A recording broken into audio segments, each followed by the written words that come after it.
Good morning and welcome to Citizen Extra. I am Ann Kiguta. This morning we focus on Nairobi politics with President Uhuru Kenyatta expected to tour parts of the city ahead of the Jubilee nominations on the 21st of this month. Well, we'll take a look at what his visit can mean for the Jubilee candidates.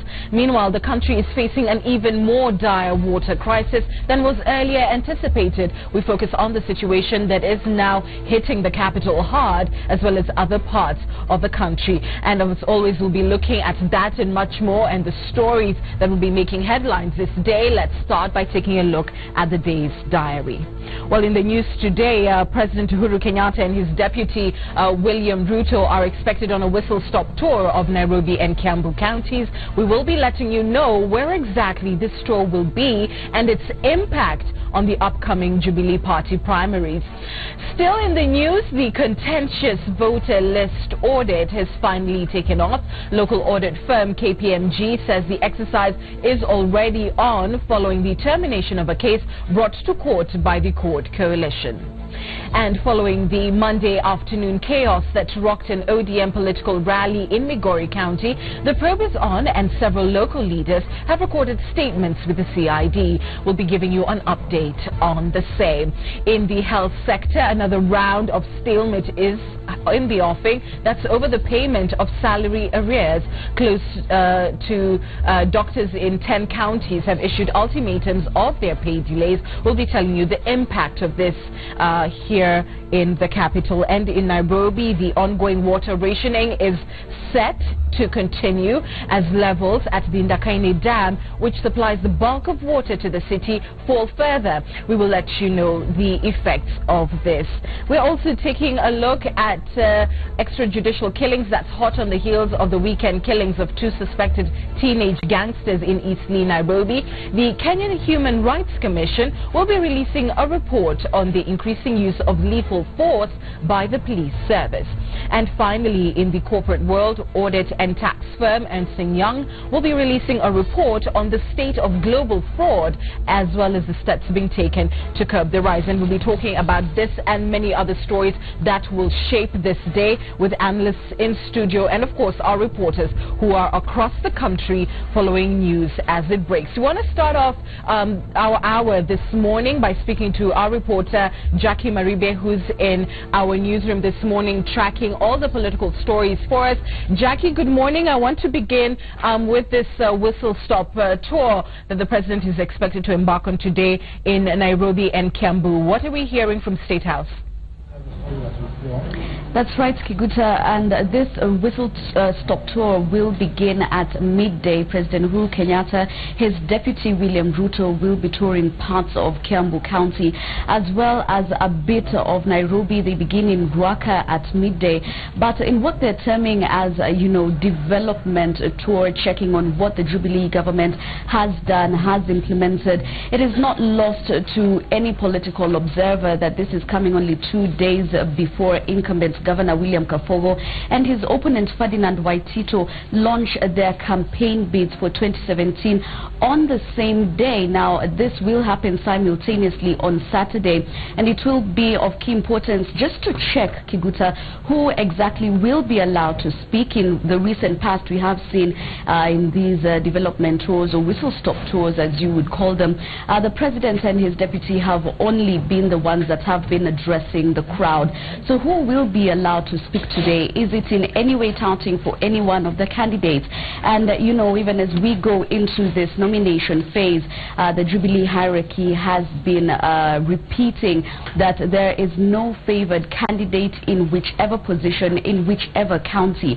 But of course, this will be of importance today as we look at who exactly will be escorting President Kenyatta and his deputy on this particular tour. As I had mentioned, we begin in Ruaka, will be in Wangige as well as parts of Dagoretti today.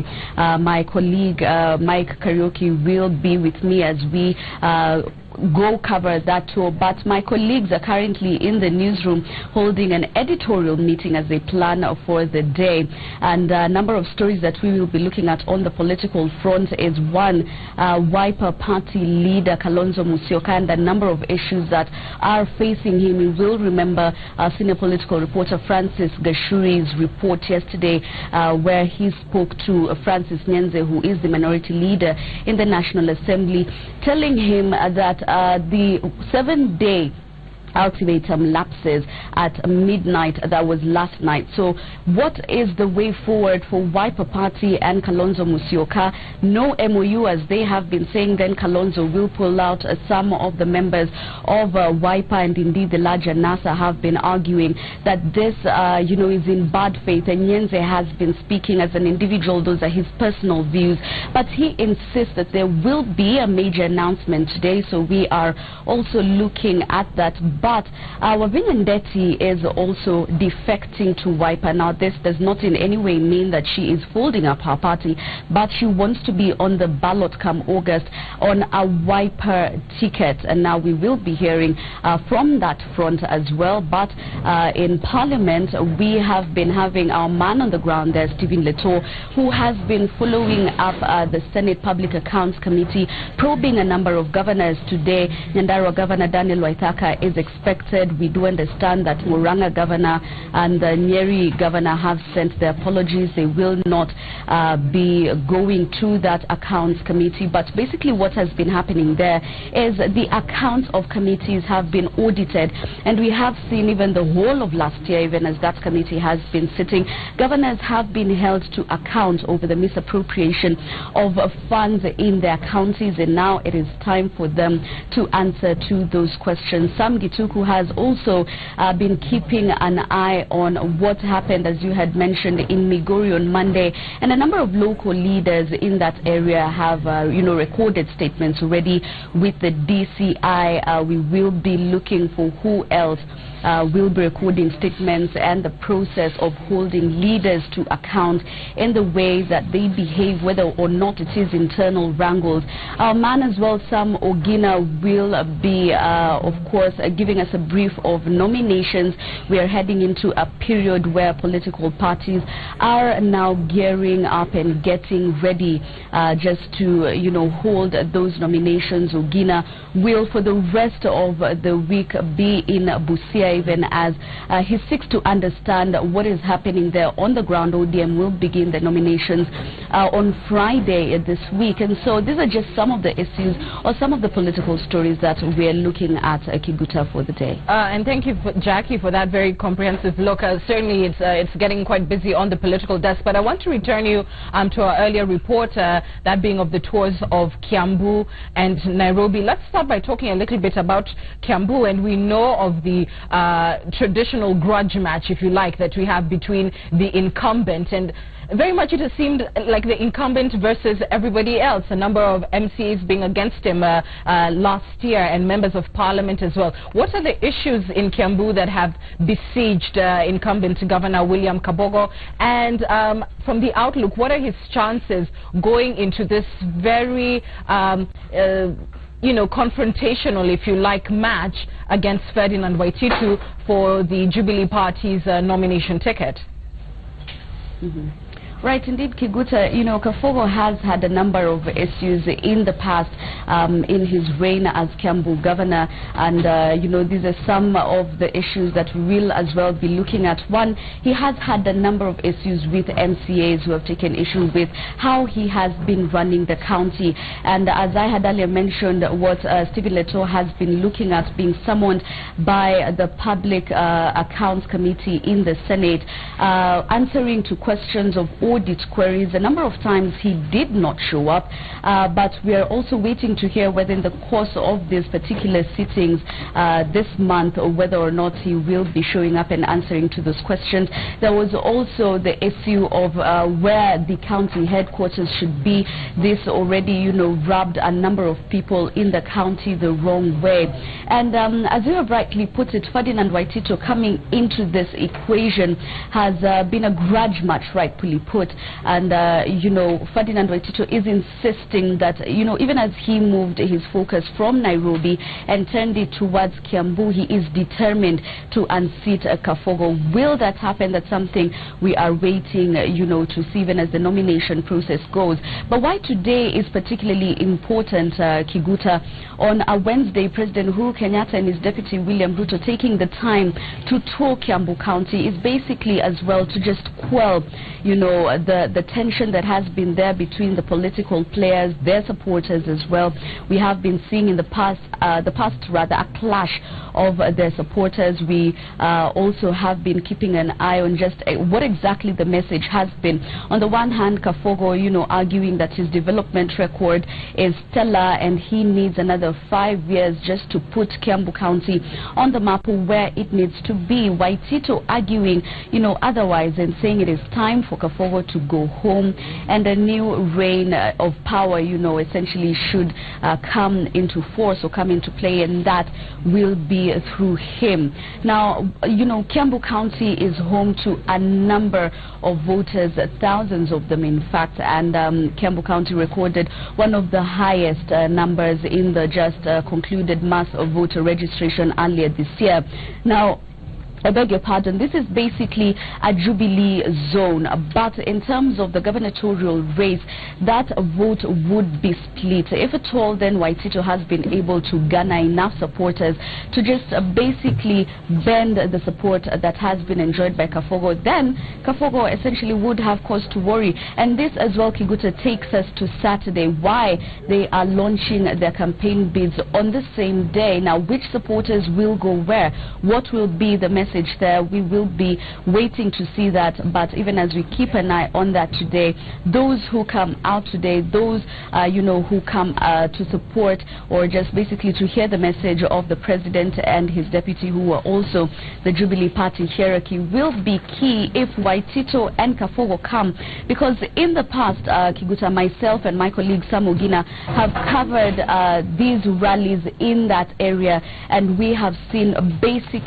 shout-downs by supporters of these particular leaders. Will that happen today? That's something we're waiting to see as from midday. And Jackie, let me return to you with just a final comment on this, or rather question on this Kiambu issue, to the extent that it affects Jubilee Party's, consolidation of the base. The president, as you've rightly put it, and the deputy president have often maintained that they have no favorites in this race. That, is a statement that can be taken with a pinch of salt. Certainly they haven't, at least in the Kiambu and Nairobi races, shown that obvious bias for any candidate. Nonetheless, to what extent is Jubilee as a party concerned that any divisions surrounding, whoever takes the party ticket, or even a fallout emerging from this very highly contested 2 seats could damage the party going forward? Kiguta, it's not just Kiambu and Nairobi counties. Of course, those are key for Jubilee even as it trains its sites there. But last week, we saw President Uhuru Kenyatta and his deputy William Ruto cancelling planned trips to Meru and to Western Kenya. The official, reason we were given for that is, one, that the development projects that they were going there to commission were not done. But in Meru, we were able to see there was a bit of, a question of hostility on the ground. But when he cancelled the Western tour just days later, the official response given from State House was that, with the upcoming nomination exercise, then it was of utmost importance that the president stays back and just basically sees this process through. Now, when you come to Kiambu and to Nairobi County as well, the division that has been there within the party itself, has been of concern. That is not lost to anyone, Anne. And so the Jubilee Party hierarchy, led by the president, who is the party leader, Ruto, who is the deputy party leader, have been on the forefront championing what they are terming as free and fair nominations. But really what we have been hearing, Kiguta, and this is something that we have been following, in the back rooms, there have been efforts just to bring these people together, those who are seeking these nomination tickets, and are basically strong candidates in their own strength, in might, in what they're telling their supporters, and even in cash, Kiguta, that cannot be lost to any political observer. And so we do understand the president has been on the forefront, just basically trying to bring teams together, to have them, find a middle ground, whether or not, as we saw in the case in Nairobi, they could sit down and within themselves find a way to just get, a lineup for themselves. Now, of course, the resultant effect of the merger of Jubilee Party was that there would be a lot of disgruntled voices and mamas and people who would just basically, leave the party. And this is something that, Kiguta, if I can take you to Untitled Chapter, has been benefiting from. Now, those who fear that this process will not be free, will not be fair, and some candidates would be preferred, despite in public the president and his deputy saying that this is not the case, have then opted to jump ship and not wait until they face this nomination process. And Untitled Chapter, again, as I have said, is a party that has enjoyed or reaped the fruits of this fallout within parties. The party leader is also the Machakos Governor, Dr. Alfred Mutua, if I just may mention something the political desk is also looking at. Will be seeking to popularize his party as well as to add on to the support of the party and those aspirants that will be on the ballot on MCC tickets. He will be in Kangemi today, as well as parts of Embakasi. And it's not just Untitled Chapter, PNU as well has come out to benefit. And so these other parties, I beg your pardon, Kiguta, will be, key in when this nomination process happens. And something else that, Jubilee should also be checking on is the window that was given by IEBC for independent candidates. Now, in as much as the Jubilee Party particularly will be holding its nominations on one day, that is the 21st of this month, anyone who would feel that, maybe they lost out in the nomination and they would want to run as an independent, basically got a sigh of relief from the IEBC, and they would have until the 8th of March to have resigned from that particular party and hand over their papers, their symbols to be on the ballot as independent candidates by April 10th, to the IEBC. Now, the import of this, Kiguta, is that those people who would feel that this process would not be free, would not be fair, would not be credible, would also find a way to be on the ballot. But would it dent the strength that Jubilee has in particular zones that it, considers strongholds? That is something, of course, that can be argued. Jackie, that's a great question. I want you to hold that thought in as I bring in our senior political reporter, Francis Gashuri, to the conversation. Jackie, with great insights for us this morning. Stay with us, Jackie. Francis, let me come to you, because what Jackie has talked about is the real concern around Jubilee Party's nomination process. Well, it's not just Jubilee, of course, that is struggling with this, but out of the merger and the fallout when these parties were being formed, there is a lot of spotlight on this political outfit, with the 21st of this month being D-Day for them. We've seen some reports with concerns about, how that nomination process will be handled, the sheer amount of people it will take to conduct party primaries across the country in one day, and then the question of the Jubilee Party smart card. Fill us in this morning. And the Jubilee smart card has been a serious challenge, and you've had a lot of mamas. There are people who thought that the 7 million cards, they would be able to use them to get the numbers and give themselves an advantage during the nominations. But when you get mixed signals about whether the cards will be used or not, then it becomes a problem, especially for people who had invested heavily in the use of these cards. And there are mamas. I've had some of the aspirants who had spent a lot of money looking for the resources, and it is becoming a problem because they, one, don't know whether they will get a refund for the cards that they purchased, and secondly, they don't know whether those cards will be used and which method will be used by the party. Of course, that is now left to the party's National Elections Board, but even then, it is a serious challenge. What you saw recently during the appointment of the county election boards and the combat that you saw in Kirinyaga, in Murang'a, in Nairobi, in Nakuru, in Kiambu, is a manifestation of what is likely to happen on the 21st of this month when Jubilee goes to the party primaries. And in some of the strongholds, especially, let's say, the Mount Kenya region, Rift Valley, the nomination is basically like a general election. So I would even argue that on the 21st of this month will be a mini general election in the Jubilee strongholds. This is a situation where once you get a Jubilee ticket, you are almost assured, almost 100% assured of the elective seat that you are seeking on the 8th of August. So it will be a do or die for many who are contesting for the tickets in various areas. Francis, tell me about just the sheer amount of personnel that will be required to carry out these nominations after IEBC basically said we're just going to give you technical support. What kind of numbers will the elections board be looking to bring on board as referees in this mini poll? It's a huge investment, actually a logistical nightmare I would call it. And this is where now Jubilee Party's ability to plan, to organize is being put to question. You can imagine about 45,000 polling stations. Let's even say they will conduct nominations in about, let's say 30,000 polling stations. You will require at least, let's say 2 or 3 people per polling station. You're talking about close to 100,000 personnel. Wow. In various polling stations. You need to facilitate those people. You need to procure ballot papers. You need to procure ballot boxes, and all those things. And even the training, and even how you handle the skirmishes that are likely to occur because of the competitive nature of the nominations. You also require serious security investment in it.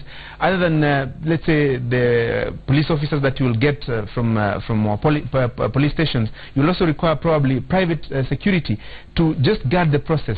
And the interest that you saw, let's say, for example, the kind of combat that you saw in Bomas the other day, or in Muranga, or in Nyeri, or in Kirinyaga, Nakuru, gives you an idea of the amount of security that is required to facilitate this process. And other than that, and you also need people who will organize the queues, people who will assist the delegates to come and vote. You will also need people who will come and count the votes. So minimum 3 people or 4 people per polling station. Let's say what to use about 30,000 polling stations. You're talking about 100 to 150,000 personnel in all those polling stations. Yeah, and I mean, Gashuri, one can only imagine the incredible costs that will come out of that. Are we hearing any figures flying around as to, you know, how much this nomination exercise will cost the party? And do the math. For a candidate who is vying for a governor's seat, they were required to pay about 500,000 shillings or thereabout. Right. Parliamentary seats, they were required to pay 250,000 shillings. County assembly seats, about 50,000 shillings. You're talking about, let's say, in total, about 5,000 to 10,000 aspirants who are seeking various seats. So it is an income-generating affair, if I would say, right. Because Jubilee has made a lot of money from the fees that have been paid by the aspirants as nomination fees. Then there's also the question of the cards that were procured. About 7 million cards, each costing about 20 shillings. That's 140 million shillings. So in terms of the resources, Jubilee has the resources. But now it's the question of how they use those resources, how they invest those resources, how they spread the resources across the country to ensure that the nominations will be free and fair. Actually, and the challenge is not even in the logistics of planning for the nominations, but so much how to resolve the disputes that will come out of the nominations, because in some areas you will see serious combat. And we'll return to the nomination question a little later, Francis, but I want to just return us to our top story this hour, which is, of course, the whistle-stop tour that we're expecting President Uhuru Kenyatta to embark on this morning. He and his deputy will be touring Nairobi and Kiambu counties, and we'll be letting you know where exactly they will be and the impact of that to the upcoming Jubilee Party primaries. But tell me, Gashuri, about the importance of this tour in Nairobi, where again we've seen horns clash over the gubernatorial race, the fact that the president and the deputy president remaining mum in terms of giving any signals on who would be their preferred candidate. How critical is today's tour going to be, and what, as a reporter, are you going to be looking out for as signals as to how this race is shaping up, at least within the Jubilee Party? And you see, the situation in Nairobi is, one would say, very delicate, because on one hand, Jubilee is insisting that it wants to secure the Nairobi gubernatorial seat. On the other hand, the NASA team is already organized. I mean, they know their governor candidate, they know their running mate, the incumbents, Evans Kidero Daktari and Jonathan Mweke. The team is already set. But on the other hand, Jubilee hopes to have a team that will not necessarily be as a result of a bruising contest. There have been attempts to bring together the aspirants and come up with some boardroom deal that would have a lineup, share out the positions, the governor, running mate, senator, woman rep, county speaker, and other various seats. But now, if they don't agree through consensus, they will have to go to the nominations. Now, the question of infiltration comes in, because on one hand, I mean, common sense would dictate that the incumbent would want to race against quote-unquote a weak candidate that he can easily floor in the August polls. But on the other hand, Jubilee is keen on presenting a formidable lineup that would take on Dr. Evans Kidero. And Nairobi, when you look at it, Anne, it's a very dicey situation, because there are plenty of numbers in Nairobi, in excess of 2 million registered voters. But how you play around with the numbers is very delicate. If you present a candidate who is not agreeable, or who is generated as a result of a lot of friction, there may be bad faith or some fallout that would necessitate maybe not coming out very strongly to campaign for that candidate. For example, if let's say there's a deal between, let's say, Mike Sonko, Peter Kenneth, probably they are forced to work together. Unless it comes from them, unless they agree on a situation where they're going to work together, it may become a difficult situation. Or even look at the situation where they contest in a nomination and one of them is flawed by the other.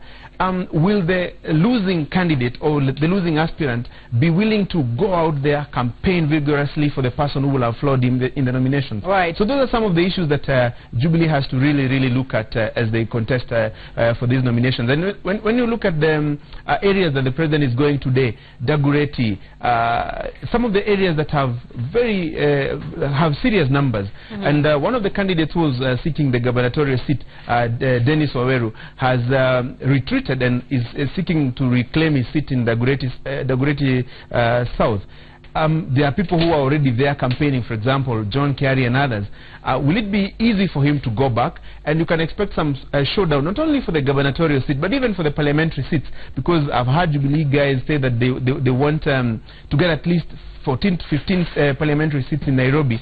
So how they play the numbers is also very important, because if they present multiple candidates, they will do exactly what Cody did in 2013, a situation where aspirants from the same team have a friendly fire that may be injurious and allow an opposition candidate to sneak through. Remember what happened in Makadara? Friendly fire kills, Francis.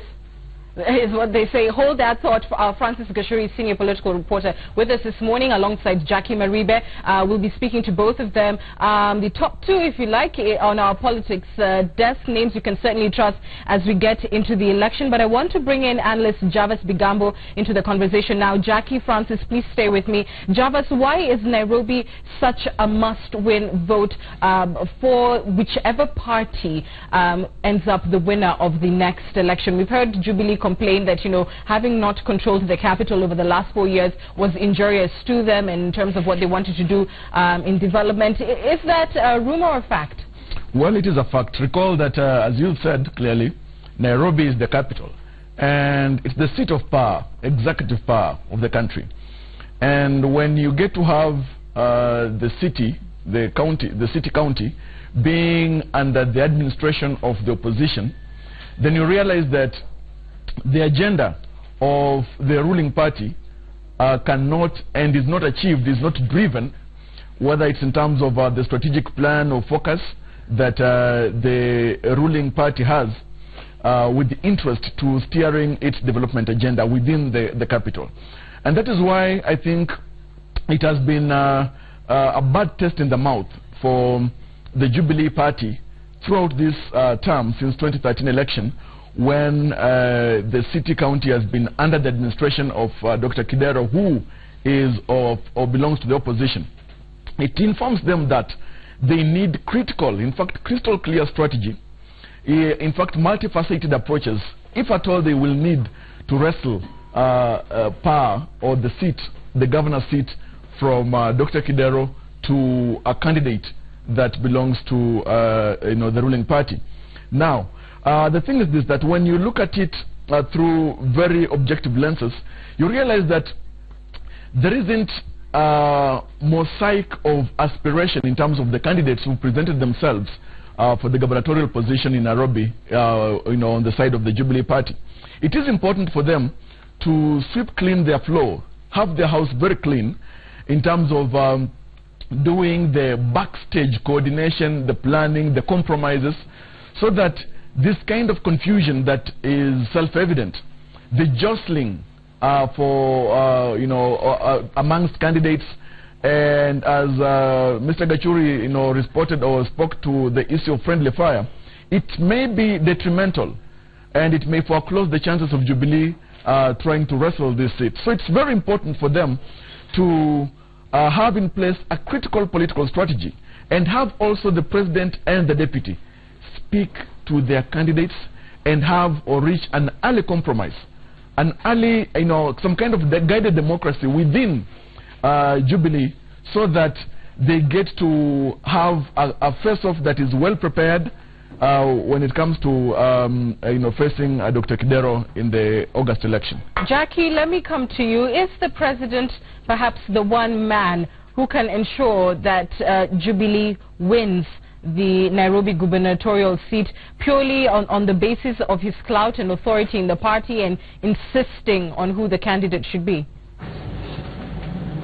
Right, indeed, Kiguta, because you see, at the end of the day, these aspirants or candidates, if you like, once they get the nomination tickets, when that happens after March 21st, basically answer to the leadership of President Uhuru Kenyatta. And that is why there have been meetings, and a number and a series of meetings between these aspirants and the president, and particularly here in Nairobi, because we had 4 aspirants who wanted to be governor. We saw all of them come together as a team, calling themselves Team Nairobi, insisting that they will to the very end stick together and have a lineup that will be agreeable to the party leader and the deputy party leader, and indeed the party and the supporters they have in Nairobi. Now, in these meetings, even as President Kenyatta would in public in a number of Jubilee forums say that it was not on him, he has one vote like any other registered voter, and so he would not come in between their aspirations. In the back room, those meetings that were chaired by him, another one that we covered for you earlier in the year, chaired by Deputy President William Ruto.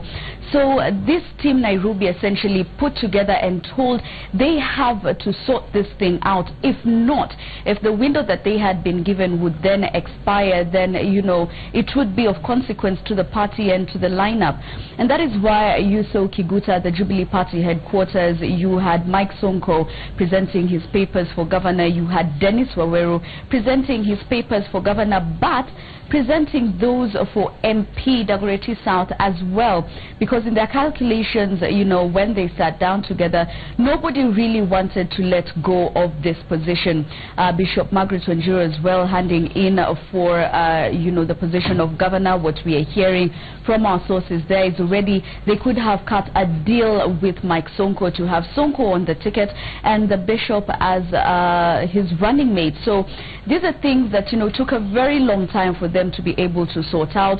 Sakaja Johnson moving away from the gubernatorial race, going now into the Senate race, basically because Kiguta, once they had these meetings, and these are some of the things that we would hear, of course, from our sources there, was that the president kept insisting, have this lineup in due time, or then it will have to be left to the powers that be, if you like, within Jubilee Party's hierarchy, then to sort it out for you. Now, the complication of that, came with the inclusion of Peter Kenneth insisting he's going to run for governor. The arithmetic for Team Nairobi on that as well, basically just tilting the scales. Who, gets more support from which supporters, of course, of the Jubilee Party, local members of parliament and leaders within that party. How then do you go out and sell, Kiguta, to the electorate in Nairobi like you and I, that, we want to see a situation where Jubilee Party, carries the day on August 4th, but they could not clean up house? These are some of the questions they themselves, would have to answer. Jackie, but you do understand Jackie, that these, hold that thought, I may be voting in shags. half country. So in talk about electoral rate in Nairobi. No. I think I've seen your voter's card. I have seen your voter's card, Kibuta, unless you change it, and that window already closed for you. So you and I will be voting in Nairobi. I'm taking the mickey out of you this morning, Jackie. Thank you. Stay with me. I want to reintroduce all my panelists, Jackie. Jackie Maribe, of course, in our newsroom, who's following that story in studio, joined by Francis Gashuri, who's a senior political reporter. Analyst Vincent Kimosop joins us also this hour, alongside Javas Bigambo. You're all welcome to the program. Gashuri, let me come to you quickly because, you know, we've just talked with Jackie about whether the president is the man to seal this deal for Jubilee in Nairobi. But to that extent, when he goes out today, what exactly, you know, is he going to be saying? Can the administration say that we have done this for Nairobi, or will they be looking to disapprove the record of Evans Kidero and say, look, you didn't get anything by going the opposition route in the last election? The last time the president was on a tour of Nairobi, he went to various parts of this city, and the clarion call was that the 2013 gubernatorial team that clinched the seat has not done what it was supposed to do. It has not kept its promise. I'm talking about water, cleanup of the city, lighting and so on and so forth, congestion in the city. So he believes that the Jubilee can produce a better person to run the city. And of course, you know, like Javas told you, the Nairobi governor's seat is a very critical seat. I mean, the Jubilee administration would want to clinch it. Actually, they don't understand how they lost it in 2013 because they clinched the senator's seat, the woman rep seat, and a majority of the parliamentary seats in Nairobi. The only seat that they lost was the governor's seat and a majority of the seat in the county assemblies, which they missed by one county assembly member. So it's basically an attempt to consolidate the vote base. And if you remember, in the voter registration drive, the number of people who transferred to come and vote in Nairobi was in excess of 250,000. So you can see the arithmetic that is being done there. So you're working around the numbers to give you a head start in the August general election. But now, the challenge would be if they can be able to present a formidable team, because an incumbent is no pushover. Dr. Evans Kidero is no pushover. So you would need a governor candidate who can be able to match him bit by bit, word by word, blow by blow. And this is basically in terms of monetary resources, in terms of the charisma of the candidate, in terms of the mobilization skills of the candidate. So you need everybody. And that's why basically the president is going to some of the areas to consolidate that vote basket. And while we will hear him, as we have heard him say that he will not influence who becomes the gubernatorial candidate for Nairobi, I take that with a pinch of salt, because behind the scenes there will be a lot of deals that will be struck, and even probably try to do what is basically known as guided democracy. You will vie for this seat, you will vie for this seat, this is the lineup, basically trying to get the numbers. But now the question is that guided lineup, guided democracy, it often triggers some disgruntlement, and you will see some people who probably will not be openly unhappy, but behind the scenes they will not be as keen, as enthusiastic, as outgoing there to campaign for the candidate that will have been presented if they feel they were kicked out of the race for the seat. Right. Let me come to you, Vincent. In as far as, you know, the strategy is to say, look, the opposition did not deliver, what do you think is the winning argument for residents of the capital? Is it A, to trash Dr. Evans Kidero's track record, or is it very much also going to rely on the choice of candidate that Jubilee put forward? It will be a mix of the things that you've presented. As you remember, we have Nairobi is the boiling pot of the city. You have the bureaucrats, the businessmen. You also have the majority being the urban poor, who can easily be whipped, knowing very well that politics is ethnic in nature. So you will majorly have the middle class, for example, who, even though may have supported Uhuru Kenyatta in 2013, said that they don't think that Waititu and his ticket presented the quality of governance that the city was going to attract. And you can see the narrative in even bringing Peter Kenneth into the picture, that he has demonstrated through Gatanga that he has a record, vied for president, and he can manage and deliver the city. But that narrative can only be sold to two constituencies. That is the ethnic base, and also to the the middle class. But what happens to the majority of the urban poor, where our politics happens? And that is really where the Jubilee has to get its act together. But basically, when you look at winning the city, if you look at our three major economic hubs, Mombasa, Nairobi, and Kisumu, all of them are in the hands of the opposition. So even symbolically, it is not good for the ruling establishment when where really business happens or where money is generated, you are not in control of them. Right. I'm just going to go back to you, Jackie, very briefly, because okay, we understand she's already had to leave. Of course, she's following that report for us. We'll catch up with her later on location as she follows the president on these stores. Let me come to you, Javas. You know, when Evans Kidero looks at this equation of the possible candidates who could be facing him from the Jubilee side, do you think he's banking very much on having a weak candidate? And if so, who would the weak link be? Well, his would be the pleasant hope that Jubilee presents him a very feeble candidate who cannot upstage him or stage an argument just as solid as his. History must be our friend in this case. When you look at the 2013 contest, you realize that former candidate Ferdinand Waititu thrashed candidate Jim Nambaru. And initially it had been anticipated that if candidate Mbaru would have faced off with candidate Kidero, then such would have been a titanic battle.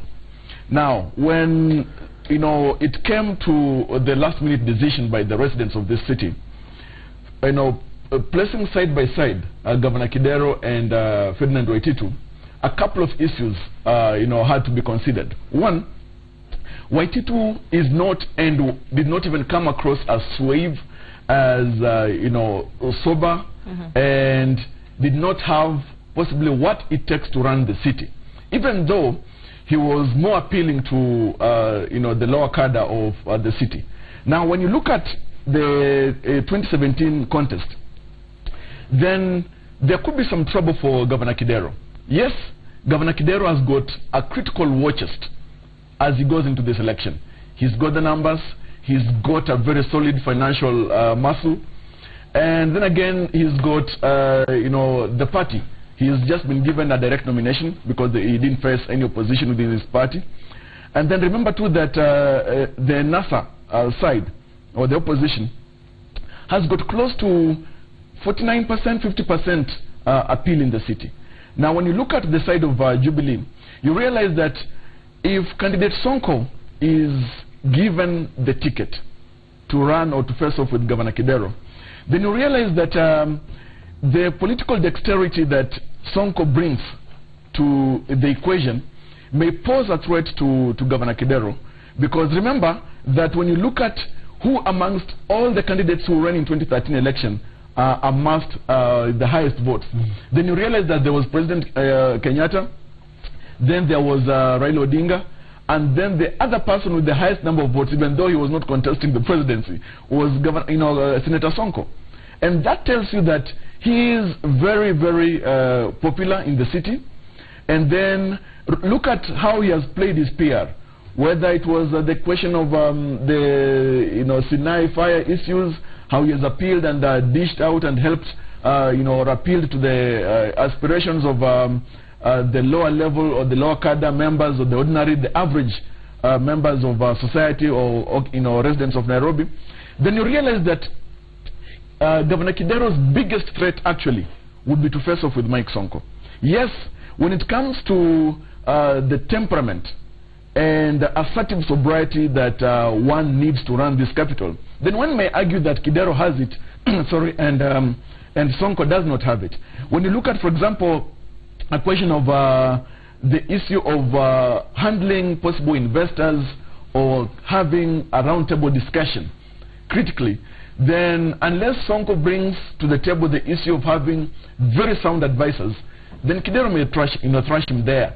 But if you face off Governor Kidero with candidate Peter Kenneth, then you realize that Governor Kidero may appear to be a little more stronger than candidate Kenneth.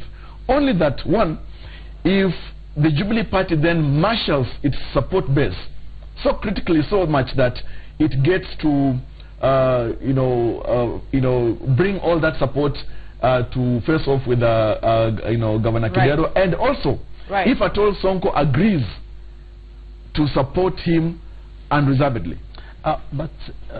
Let's hold that thought there. I'm going to bring in, of course, all my guests in the second hour. We're just getting to the top of the hour here on Citizen Extra. But in the second hour, our senior political reporter, Francis Gashuri, with us, probably one man who knows a lot more about the behind the scenes of these candidates who are running for Nairobi more than any other. He sees them when the camera is not rolling. He'll be sharing insights with us on these candidates in the second hour. And we'll stay, of course, with Jarvis Bigambo and Vincent Kimosop. Jackie Maribe has been reporting for us this hour. We'll catch up with her in the next on the campaign trail here in Nairobi. And of course, we catch up with Patrick Igunza this morning, who is at the Global Fraud Findings by Ernst & Young. We'll be speaking to him very shortly. That and much more lined up on Citizen Extra. It's all politics this morning.